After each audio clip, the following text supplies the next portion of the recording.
This story is about a group of friends playing the dangerous Ouija board game with dire consequences. Listen to the story till the end and also like the video. And if you are visiting our channel for the first time, then subscribe to our channel. So let's start the story.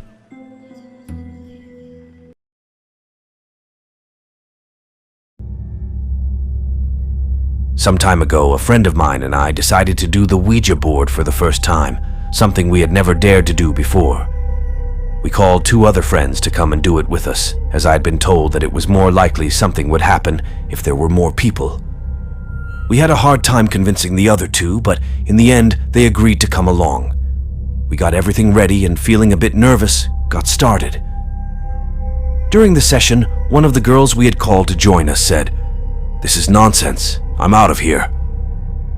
We got a little scared and decided to leave it for another time. After a few days, the girl who had left called me, beside herself. She said that, as she was passing a derelict house near her home on the way back from the local library, a little girl dressed in white had asked to play with her. My friend told her that she couldn't, as she was in a hurry to get home, and immediately the girl began to cry, tears of blood. My friend fled, and when she got home, she called me.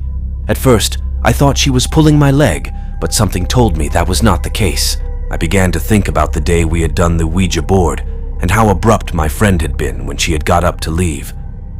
I didn't give it much more thought and went to bed. The next day, my friend called me because she was going to be home alone studying, and as she was scared, she asked me to keep her company. I took a bus over to hers and we settled down with our books. After a while, we heard a scratching noise behind us.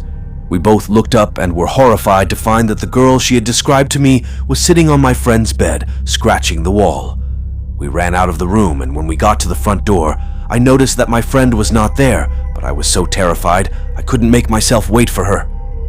Shortly afterwards, the police called my house to tell me that my friend had died of an asthma attack. She had been found on the stairs of her house with a terrified expression on her face. For several months after that, I was in treatment. I am now recovering. But the other day, a note appeared in my mailbox written in a little girl's hand that read, "Your friend died because she wouldn't play with me. I have a new doll."